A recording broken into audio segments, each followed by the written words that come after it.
Hey guys, Michael here from Richardson & Wrench. Today I want to talk about a question I get asked all the time, which is, do I buy in the Sydney market or do I look elsewhere for investment? So just going on, the Sydney market's had 5 years of really good growth. It will always be a really good market to buy into. It's just a matter of the timing of when you do actually purchase something in Sydney. We're really looking now for the next big boom area, next area where we can get some really good growth. A lot of clients have actually bought in the Sydney market, got some really good equity. I bought in the Sydney market, got some nice equity, and we're looking to reinvest that into another market which has future growth, not past.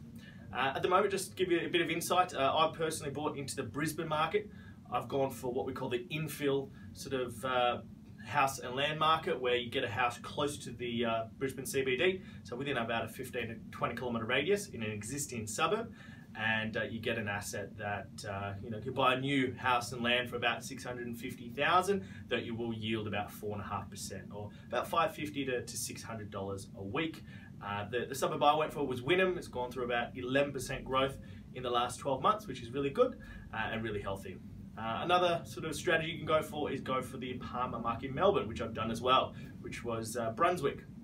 The reason why I like that market is I see it very similar to, say, the inner west of Sydney, where you're looking at 1.2 to 1.4 million for a 2-bedroom apartment. I was able to secure myself a ground floor 2-bed 2-bath apartment that had a big 25 square metre courtyard for circa $550,000, which will rent for roughly about $520 to $550 as well. So a good about 5% rental yield, which is really good for that market. And I see some good growth potential there, where the Melbourne market, on average in the apartments, has had about 7% growth in 2017.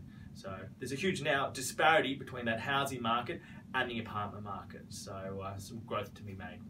I also went for a dual key property in Newcastle.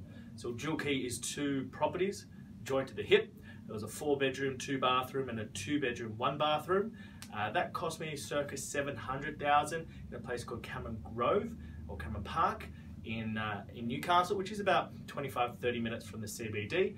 And we are seeing some really good migration from Sydney up into Newcastle as people look for some more affordable housing. So that dual key property will rent for about $820 to $850 a week, so about 5.5 to 6% gross rental yield.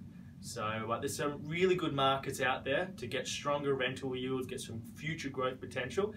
It's just about knowing people that can help you. So if you'd like to learn a little bit more about other locations and buy really good property, get in touch.